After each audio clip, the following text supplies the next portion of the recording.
পবিত্র আল্লাহ হযরত মাওলানা সিরাজুল ইসলাম মিরপুরি দামাত বরাকাতুহুল আলিয়া, আল্লাহ তাআলা হযরতকে নেক হায়াত দান করুক।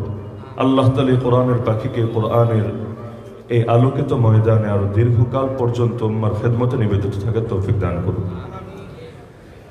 ব্যক্তিগতভাবে আমি এই বাহুবল মিরপুরকে চিনেছি পরে, আর সিরাজুল ইসলাম মিরপুরি নামটাকে চিনেছি আগে। যেমন অলিপুরি হুজুরকে চিনেছি আগে, আর অলিপুর নামে যে একটা এলাকা আছে ওই এলাকাটা দেখেছি বাস্তবে এসে পরে। সেই সিলেটে ছোটবেলা থেকেই যাদের বয়ানগুলো আমরা নিয়মিত শুনতাম তাদের মধ্য থেকেই এই মানুষগুলো অন্যতম। তো কখনো স্থান দামি হয় ব্যক্তির কারণে, কখনো ব্যক্তি দামি হয় স্থানের কারণে, দুটোই হয়।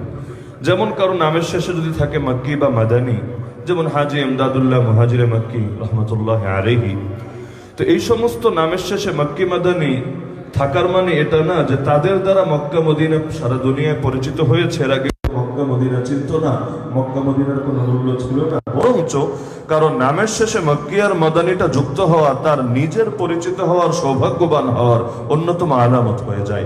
আর কখন এমন হয় যে স্থানটা খুব বেশি পরিচিত থাকে না। বাংলাদেশের বহু জায়গা এমন আছে একেবারে অজপাড়া গা, কেউ হয়তো সেটাকে আগে চিনতই না, কিন্তু দেখা যায় কোনো এক ব্যক্তির মাধ্যমে আল্লাহ তাআলা সেই জায়গাটাকে অমর বানিয়ে দেন। যেমনই আমরা দাওরায়ে হাদিসে যাওয়ার পর্যন্ত আমার মনে পড়ে না কখনো খেরিহর নামে একটা জায়গা আছে, ওই জায়গায় একটা মাদ্রাসা আছে, এই মাদ্রাসা সম্পর্কে উল্লেখযোগ্য কোনো কথা শুনেছি। কিন্তু পরবর্তীতে উস্তাদে মুহতারাম শেখ হযরত মাওলানা আব্দুল মালিক দামাত বরাকাতুহুল আলিয়ার ব্যাপারে যখন জানলাম যে হযরত পড়াশোনা করেছেন ওই মাদ্রাসায়, মিশকাত পর্যন্ত সেখানেই পড়েছেন, এরপর বাংলাদেশের বাইরে পাকিস্তান গিয়ে বাকি পড়াশোনা সম্পন্ন করেছেন, তখন জানলাম আল্লাহ এত বড় একজন ব্যক্তি তৈরি হয়েছে যে মাদ্রাসা থেকে।